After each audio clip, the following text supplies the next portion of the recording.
Hello there, Grumpy Old Fart here. I'm doing an alien activity video on the WOW signal. And yes, that's it. It's called the WOW signal. A little bit of background here. Astronomers around the world have been listening to the skies for decades in the hopes of receiving some sort of a signal from space that is not natural. Because if it's not natural, that means somebody out in space is creating the signal.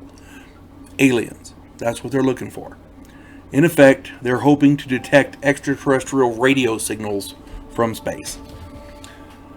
On August 15th, 1977, a narrow-band radio signal was received by Ohio State University's Big Ear radio telescope right here in the United States. At the time, now keep in mind, at the time, SETI wasn't even, I don't even think it was created at the time. I think SETI came along after that.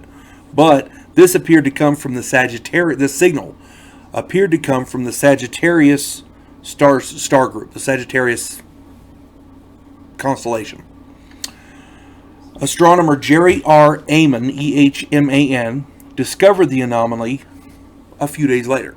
So they got the signal, and then they had a whole bunch of this data on printed out on paper, and he's going through it, and he saw it. He was so impressed by the result that he circled the reading, and he wrote capital W-O-W with an exclamation point on the side.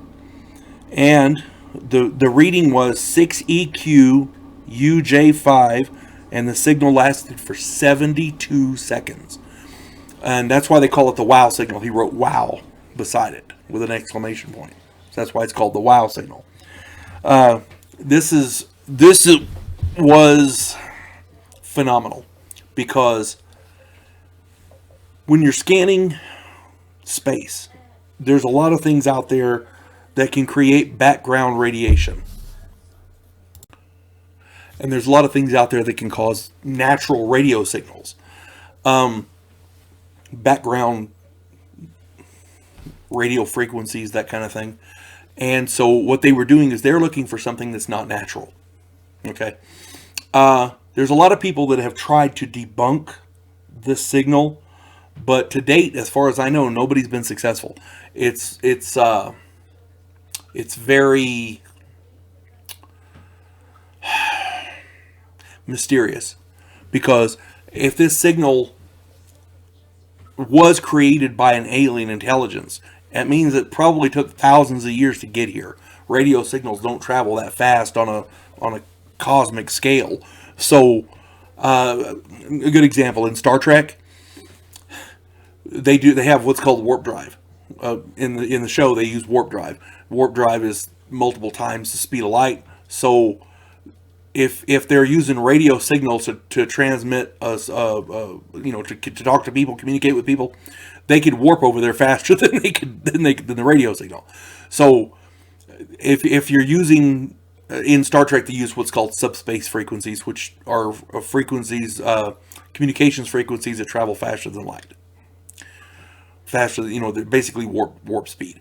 With a regular radio signal, it would take thousands, maybe even millions of years to go from point A to point B between star groups, constellations. So, if we wanted to detect something that was just transmitted, we would have to be looking for stuff like light, communicating with light frequencies, things of that nature. A lot more modern. Regular radio frequencies take forever. So, to me, that doesn't. If somebody's using that and we're just now picking it up, it probably wasn't aimed at us. But if it's not a natural radio signal, somebody had to send it.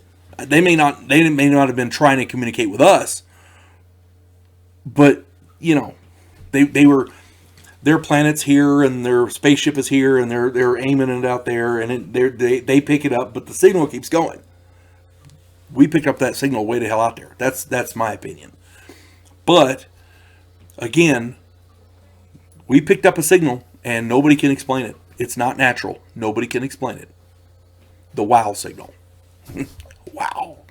You folks have a good day. God bless one and all.